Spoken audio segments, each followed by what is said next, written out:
Good evening my dear students. कैसे मेरे सारे प्यारे बच्चे। उम्मीद करता हूँ कि सारे प्यारे बच्चे व्यस्त होंगे, मस्त होंगे, स्वस्थ होंगे और जबरदस्त होंगे। Thank you so much once again. Welcome to okay English classes. In fact आप पार्ट 132 तक आपने पढ़ लिया। आज पार्ट 133 में ट्रांसफॉर्मेशन के अंतर्गत आज आप पढ़ेंगे कि एक्सक्लेमेटरी सेंटेंस को कैसे असर्टिव सेंटेंस में कन्वर्ट किया जाता है, कैसे बदला जाता है। लेकिन लल्ला, एक्सक्लेमेटरी को असर्टिव सेंटेंस में बदलने से पहले आपको एक्सक्लेमेटरी सेंटेंस की जानकारी होनी चाहिए। जब तक आप एक्सक्लेमेटरी सेंटेंस की आइडेंटिटी नहीं कर पाएंगे, कोई सेंटेंस आ गया, अगर आप आइडेंटिटी नहीं कर पा रहे कि ये कैसा सेंटेंस है, तो उसको असर्टिव में बदलेंगे कैसे। तो इनफैक्ट सबसे पहले आपको जो जरूरत है वो एक्सक्लेमेटरी सेंटेंस जानने की जरूरत है कि एक्सक्लेमेटरी सेंटेंस किसे कहते हैं और सेंटेंस एक्सक्लेमेटरी सेंटेंस के कैसे बनाए जाते हैं। ओके, पहले एक्सक्लेमेटरी सेंटेंस की डिफाइन पढ़ लीजिएगा। इसके बाद फिर मैं आपको पढ़ाता हूं या बताता हूं कि एक्सक्लेमेटरी सेंटेंस को कैसे असर्टिव सेंटेंस में कन्वर्ट किया जाता है या बदला जाता है। Okay, are you ready?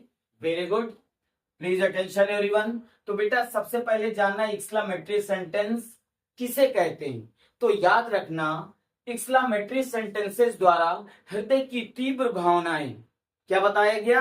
हृदय की तीव्र भावनाएं। अब बात आती है हृदय की तीव्र भावनाएं कौन सी हैं? अरे भैया, हंसना, गाना, रोना, दुखी होना, ये सब क्या है? हृदय की तीव्र भावनाएं। जैसे मैं आपसे कह दूं रोइए, तो क्या आप रोने लगेंगे? इनफैक्ट नहीं, वास्तव में नहीं रोएंगे आप। कब? जब ऐसी कोई बात होगी, ऐसी फीलिंग्स आएगी, आप तभी रोएंगे, है ना। तो ये हंसना, गाना, रोना, ये सब क्या है? हृदय की तीव्र भावनाएं हैं। तो इसकी डिफाइन जानिए क्या होती है। एक्सक्लेमेटरी सेंटेंसेस द्वारा मैं लिखे दे रहा हूं, अच्छा, और इसे बेहतर तरीके से कंप्लीट करिए। इनफैक्ट मैंने डायरेक्ट इनडायरेक्ट अर्थात नरेशन में पढ़ा चुका हूं, बता भी चुका हूं, क्योंकि इंपरेटिव सेंटेंस के बाद एक्सक्लेमेटरी सेंटेंस ही आता है और मैंने नरेशन में पहले एक्सप्लेन किया था, इसके बाद में इनडायरेक्ट बनाना आपको सिखाया था। लेकिन फिर भी कोई बात नहीं, एक बार फिर से मैं रिपीट कर रहा हूं ताकि और आप बेहतर तरीके से मेच्योर हो जाएं। तो प्लीज ट्राई टू अंडरस्टैंड। अब आपको जानना है कि एक्सक्लेमेटरी सेंटेंस किसे कहते हैं, ठीक है। तो एक्सक्लेमेटरी सेंटेंसेस द्वारा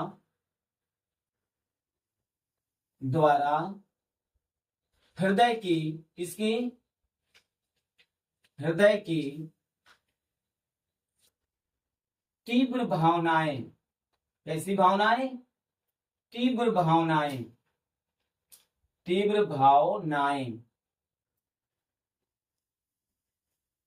हृदय की तीव्र भावनाएं जैसे, समझिएगा, जैसे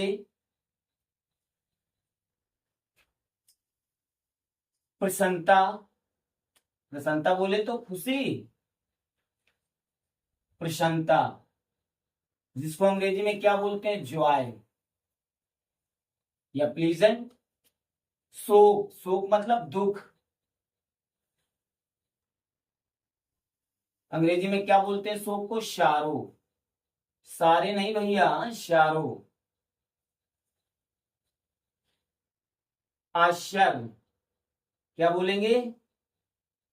आश्चर्य, जिसको अंग्रेजी में क्या बोलते हैं? सरप्राइज। सरप्राइज, सरप्राइज, ठीक है। आदि का भाव प्रकट होता है। आदि का भाव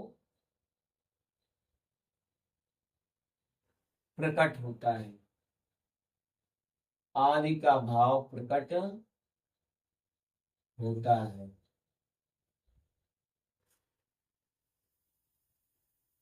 ये इसके डिफाइन हो गई। क्या बात समझ में आ गई? एक बार फिर से रिपीट कर रहा हूं बेटा, एक्सक्लेमेटरी सेंटेंसेस द्वारा हृदय की तीव्र भावनाएं जैसे प्रसन्नता, शोक, आश्चर्य आदि का भाव प्रकट होता है। क्या बात समझ में आ गई? ये एक्सक्लेमेटरी सेंटेंस की डिफाइन हो गई, परिभाषा हो गई। ये आपको जानना बहुत जरूरी है, ठीक है। अब एक चीज और देखिएगा कि एक्सक्लेमेटरी सेंटेंस में कुछ सिंबल होते हैं, कुछ चिन्ह होते हैं जो कि आपको याद रखना, जैसे अलास, ये एक्सक्लेमेशन मार्क है। एक चीज और याद रखिए, जो एक्सक्लामेटरी सेंटेंस होगा उसके अंत में ये एक्सक्लामेशन मार्क अवश्य लगा होगा। ठीक है, विस्मय बोधक चिन्ह अवश्य लगा होगा। ठीक है, अलास, अगर किसी वाक्य में अलास लगा रहे तो अलास के बाद तुरंत एक्सक्लामेशन मार्क लगा रहेगा, और अलास आ जाए तो इसका मतलब उस वाक्य में किसका भाव प्रकट होगा, दुख का या शोक का भाव प्रकट होगा। एलास जो सिंबल है, जो चिन्ह है, ये शोक का भाव प्रकट करता है। किसका भाव प्रकट करता है, शोक का भाव प्रकट करता है। तो क्या ये बात समझ में आ गई। दूसरा, हर्रा, याद रखिए, हर्रा, HURRAH, हर्रा, एक्सक्लामेशन मार्क, ये प्रसन्नता का भाव प्रकट करता है। किसका भाव, अगर किसी वाक्य में हर्रा लगा रहे तो समझ लेना उस वाक्य में खुशी या प्रसन्नता जाहिर की गई है, या प्रसन्नता का भाव प्रकट होगा। क्या बात समझ में आ गई। अच्छा, ब्रेवो, क्या आ जाए, ब्रेवो, ब्रेवो जो होता है ये सिंबल शाबाशी का होता है। किसका होता है, शाबाशी या आश्चर्य का होता है।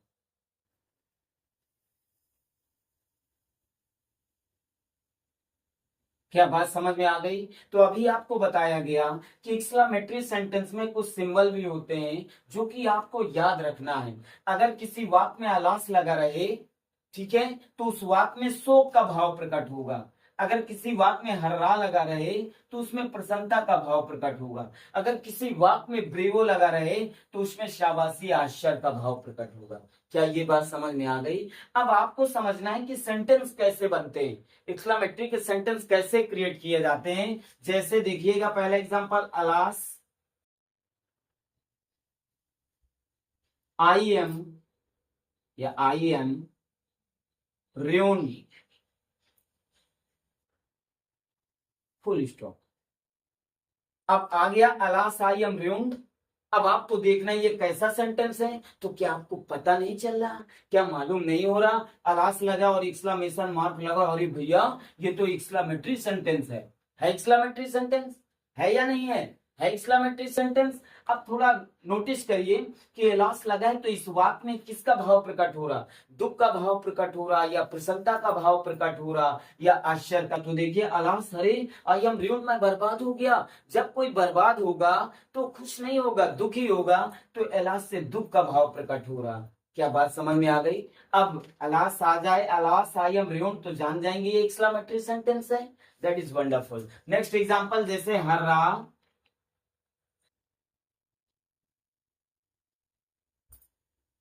हर्रा, India has won the match, won the match,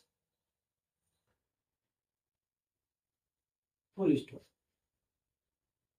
sentence आया तो क्या आपको देखते पता चला कि अरे भैया ये तो एक्सक्लामेटरी सेंटेंस है, हर्रा लगा, एक्सक्लामेशन मार्क लगा है, एक्सक्लामेटरी सेंटेंस हो गया। लेकिन वाक्य में किसका भाव प्रकट हो रहा, दुख का भाव प्रकट हो रहा या खुशी का भाव प्रकट हो रहा। तो हर्रा बताया गया खुशी या प्रसन्नता का भाव प्रकट करता है ना। हर्रा, अरे India has won the match, India match जीत चुका है या जीत गया है। तो जब कोई मैच जीतता है तो खुश होता है या दुखी होता है, खुशी होती है ना, प्रसन्नता होती है। तो ये भी आपका सेंटेंस एक्सक्लामेटरी का है, जान लेंगे। चलिए, जैसे bravo, bravo, you have done well, you have done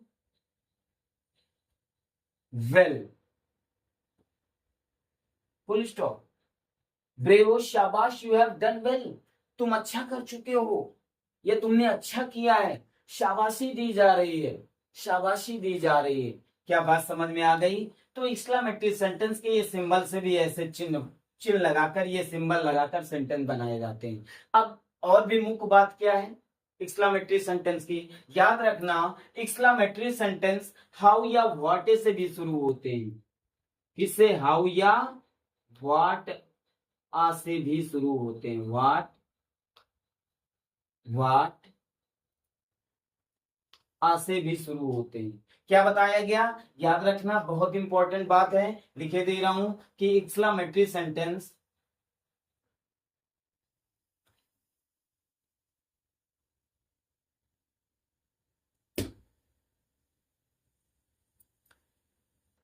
exclamatory sentence how या व्हाट से भी शुरू होते हैं, शुरू होते हैं, शुरू होते हैं, जो होते हैं जिनका तात्पर्य, जिनका, समझिएगा, जिनका तात्पर्य कितना कितनी होता है, कितना कितनी होता है, कितना कितनी कितनी होता है, होता है, जो अधिकता को दर्शाते हैं, जो अधिकता, अधिकता को प्रकट करते हैं या दर्शाते हैं, प्रकट करते हैं, करते हैं। इस पॉइंट को भी याद रखना। पहला पॉइंट आपका ये हो गया, दूसरा पॉइंट आपका ये हो गया। क्या बताया गया कि एक्सक्लामेटरी सेंटेंसेस हाउ या व्हाटे से भी शुरू होते हैं, जिनका तात्पर्य कितना कितनी होता है, जो अधिकता को प्रकट करते हैं। कैसे? देखिए, जैसे कह दिया जाए हाउ ब्यूटीफुल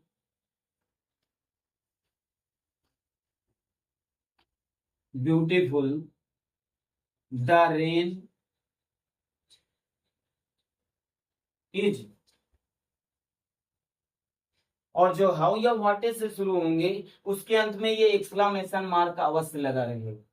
ठीक है, तो देखिए how beautiful the rain is, इसका मतलब क्या है? वर्षा कितनी सुहावनी है, वर्षा कितनी सुहावनी है। तो यहाँ हाउ या व्हाटे का मतलब कैसे या क्या नहीं है, कितना या कितनी है। प्रायः बच्चे बोर्ड एग्जाम में गलती कर देते हैं, ओवर कॉन्फिडेंस में रहते हैं। सेंटेंस आ गया how beautiful the rain is, तो उनको लगा अरे भैया हाउ आ गया, हाउ आ गया, तो बस दिमाग में एक बात फिक्स है कि ये इंट्रागेटिव सेंटेंस है। अरे लल्ला, अंत में देख लो ना पढ़कर, how beautiful the rain is. अरे भैया, अगर ये इंट्रागेटिव होता तो क्वेश्चन मार्क लगा होता, लेकिन इसमें तो एक्सक्लामेशन मार्क लगा है। So it is exclamatory sentence, it is not interrogative sentence. ये इंट्रागेटिव सेंटेंस नहीं है, एक्सक्लामेटरी सेंटेंस है। क्या ये बात समझ में आ गई? ये बात समझ में आ गई? आप कभी पजल तो नहीं होंगे, भ्रमित तो नहीं होंगे ना?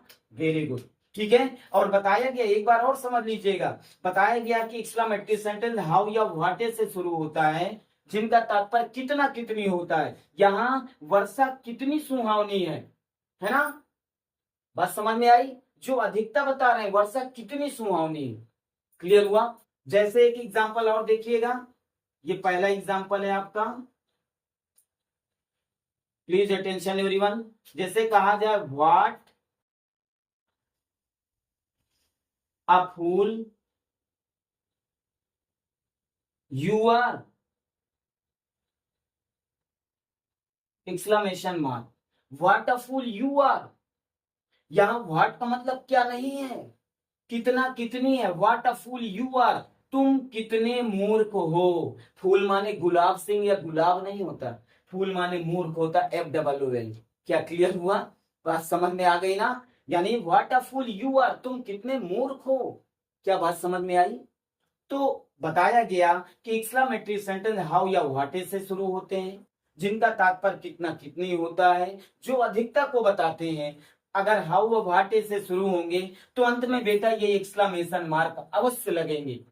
अगर हाउ या व्हाटे से शुरू हो, अंत में एक्सक्लेमेशन मार्क लगा हो, तो 101% वो सेंटेंस आपका एक्सक्लेमेटरी सेंटेंस को बिलोंग करेगा। क्या ये बात समझ में आ गई? आ गई। अब देखिए इन हाउ या व्हाटे से कैसे सेंटेंस बनाए जाते हैं। देखिए हाउ या व्हाटे, एक चीज ये मैं आपको बताए दे रहा हूं, बहुत इंपॉर्टेंट है, ध्यान दीजिएगा। हाउ या व्हाट आ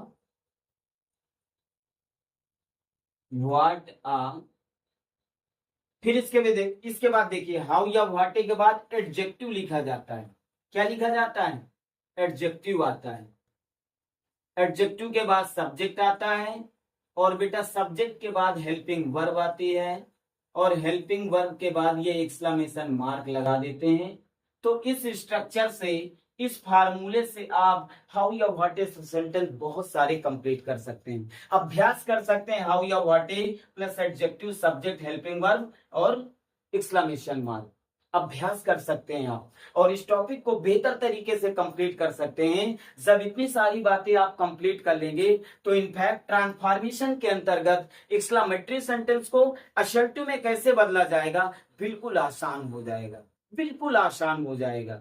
और बोर्ड एग्जाम में क्वेश्चन आते हैं, इंटरमीडिएट बोर्ड एग्जाम में क्वेश्चन 101% आते हैं, इसलिए आपको कंप्लीट करना ही पड़ेगा। ओके, तो प्लीज आई होप आपको समझ में आ गया होगा।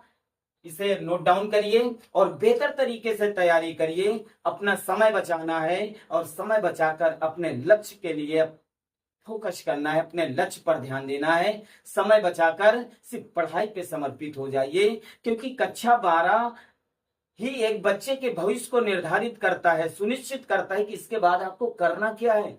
इनफैक्ट यदि आप अच्छे मार्क्स ऑब्टेन करते हैं तो आपके घर वाले भी उत्साहित रहेंगे और पढ़ाने के लिए इच्छुक रहेंगे, उत्सुकता रहेगी उनके अंदर। मन में सोचेंगे हमें चाहे जितना स्ट्रगल करना पड़े, लेकिन बच्चा इच्छुक है तो उसके लिए कुछ भी करना पड़े वो करने के लिए तैयार है। तो आपकी भी जिम्मेदारी बनती है कि आपको बेहतर तरीके से पढ़ना है, अच्छे मार्क्स लाना है, आगे बढ़ना है, अपने लक्ष्य को प्राप्त करना है। Thank you so much watching for my video. जय हिंद, जय भारत, वंदे मातरम।